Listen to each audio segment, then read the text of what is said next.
Hello everybody, my name is Michael, and in today's video what we're going to be doing is this right here. So if that looks exciting to you guys, please carry on and watch the video.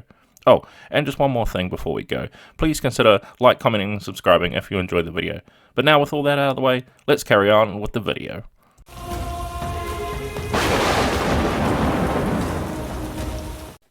Okay, so just before we start off with our ogre zombie here, just want to let you know that I've just added a bit of ground texture to the base, which is just a bit of sand from my driveway.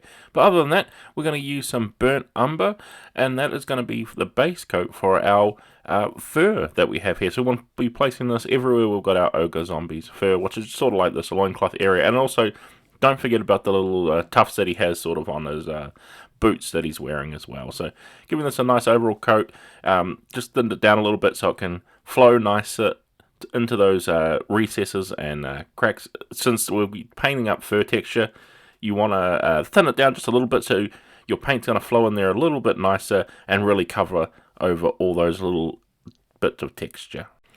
Then once we have that base coat complete, what we're going to be doing now is coming in with some monster brown, which is a lot lighter brown, and we're going to be using this as a dry brush. So placing this on our brush, I'm using a makeup brush here to get a little bit easier and softer coverage with dry brushing.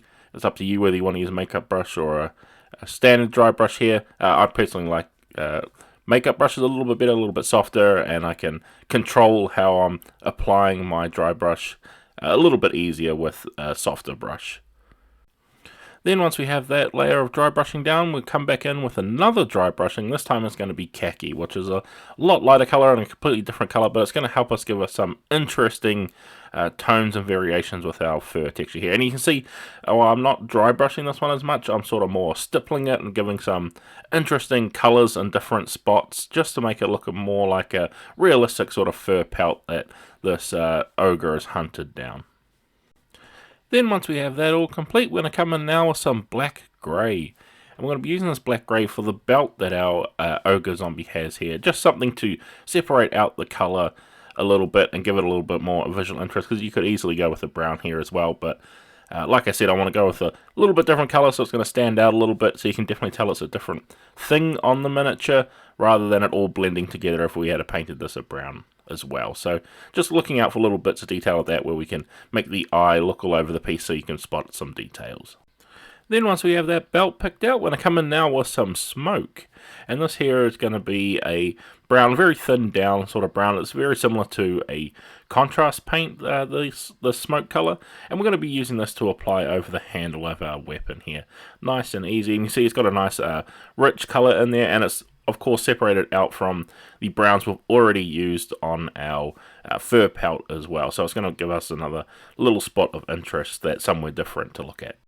Okay, so once we have all those areas complete, what we're going to do now is applying a wash. I'm going to be using argrax earthshade here, and we're going to be applying this to everywhere we've just painted. So of course that's all our fur and the handle of our weapon as well. Nice brown wash to enrich those colors. And as you can see, as we start applying it to our fur area, it's really immediately adding in the detail and going into those recesses and really separating out all those colors that we have and giving it a lot more visual interest to the piece, since we applied a bunch of different shades in our dry brushing steps to make it look a little bit more interesting once it's gotten a wash over top of it. And that's the whole idea of using the different colors. Okay, so once that wash is completely dry, what we're doing now is we're going to come in with some necrotic flesh, and as the name suggests, it's going to be great for painting up our necrotic flesh that we got on our ogre zombie here, since he's a dead creature. And as you can tell, I'm also painting up a look different from the box art that this thing is usually depicted with. It's usually depicted with sort of a very greyish skin tone with like purple insides and that coming out. So I'm going to be doing it a little bit different. I'm going for that more classic sort of cartoon / comic book style zombie with my ogre zombie here. So I'm using necrotic flesh to do that, giving that more green yellowy appearance. So it's just a matter of covering everywhere on that skin, really getting in there and being careful to avoid the areas that we've just painted up and we have that wash dried, so we can save on tidying up later on.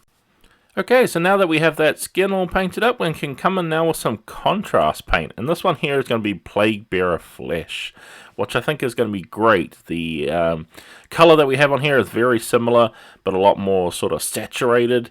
for the color we're using here, and it's contrast paint we're applying over it, and you can see it's just immediately enriching the color we've got on here that from our necrotic flesh as well.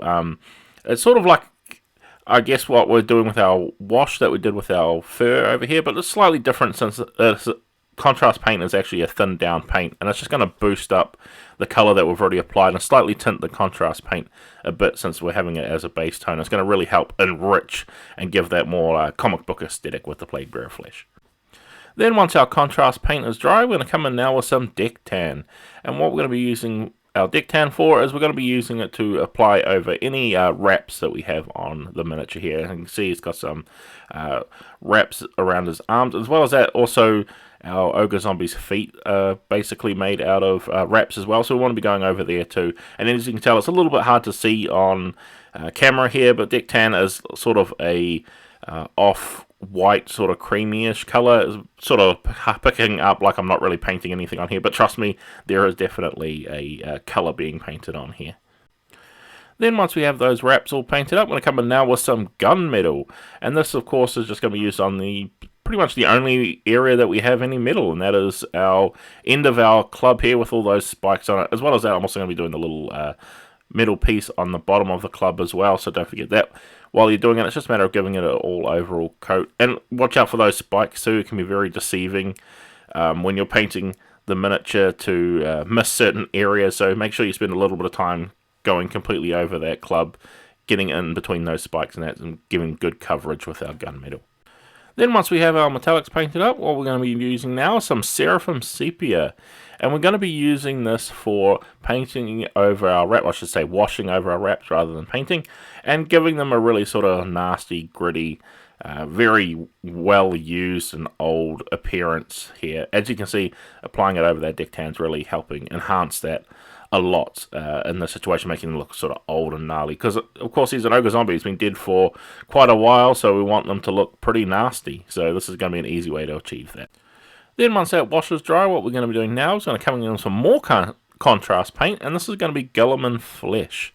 Now this is going to seem a little bit weird, but I'm going to be applying this over our metallics that we've got here. So the idea is to give it the sort of old age tarnished appearance, as well as that make it look like some rust is building up. I have used this effect quite a few times in the past, and I really do like the way it comes out.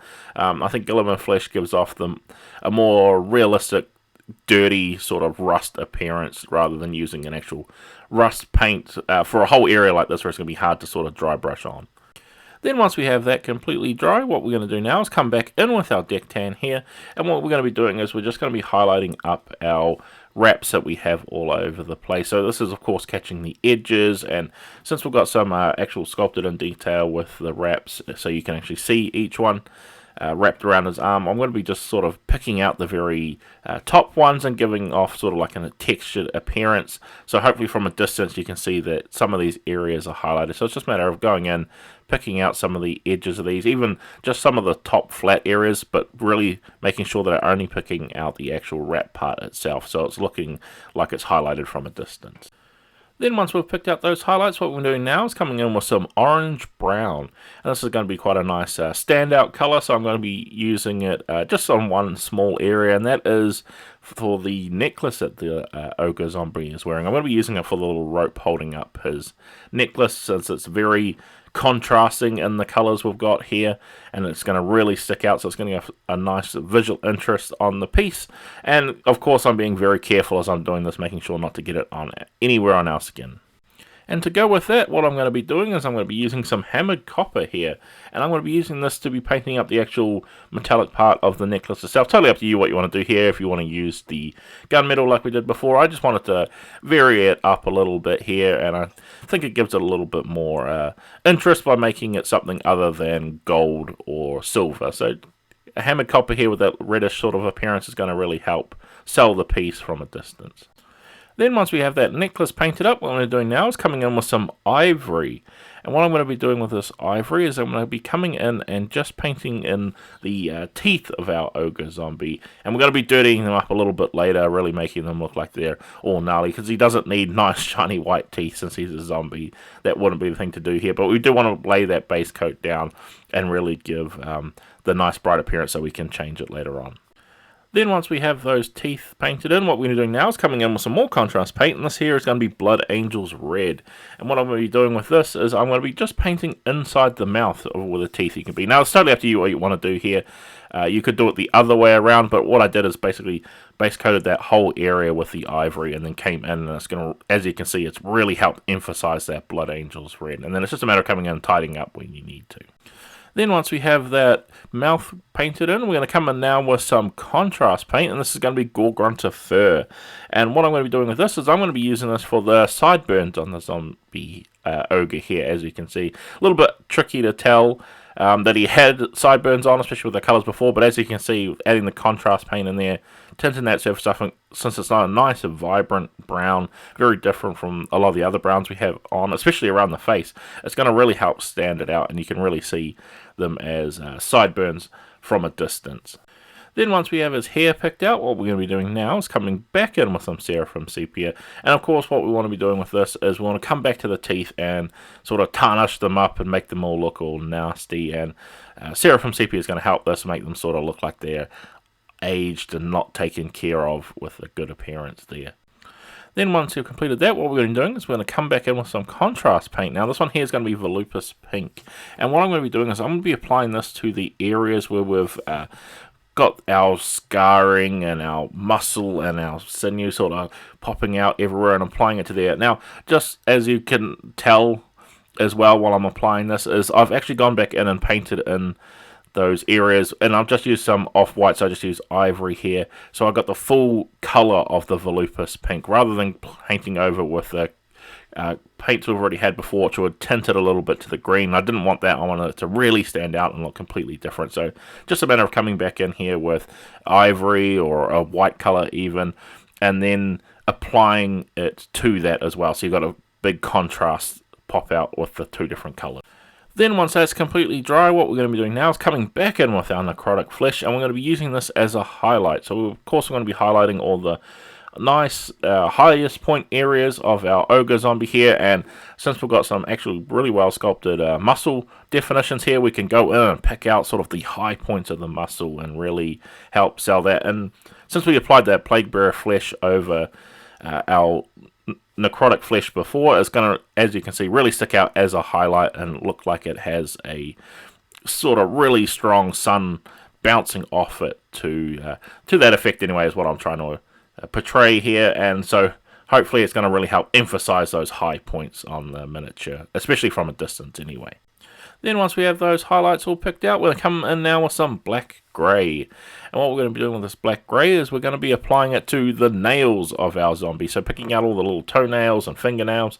They are actually sculpted in on the miniature, so that's why I'm picking them out here. It'd look a little silly if I didn't do that. So I'm just going with a nice sort of nasty black just to really highlight them out. It really does make them stand out, and you'll be able to see that detail from a distance going, oh wow, there is actually fingernails on the miniature.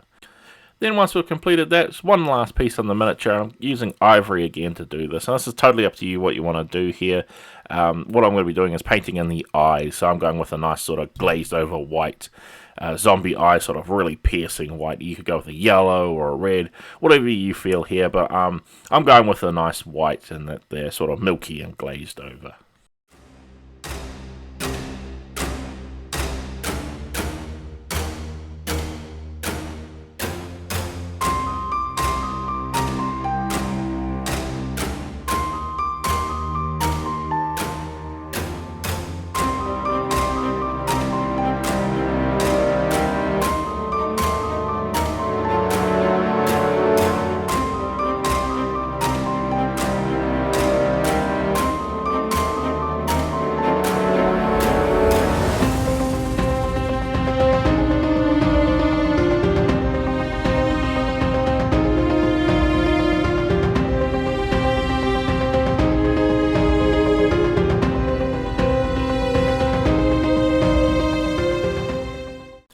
And with all that complete, we have finally finished painting up our Ogre zombie from the Dungeons & Dragons miniature range by Wizkids. So I hope this video has been helpful for you guys, whether you want to follow along with what I did here, or you just want to use this video as some inspiration in painting up your own miniatures.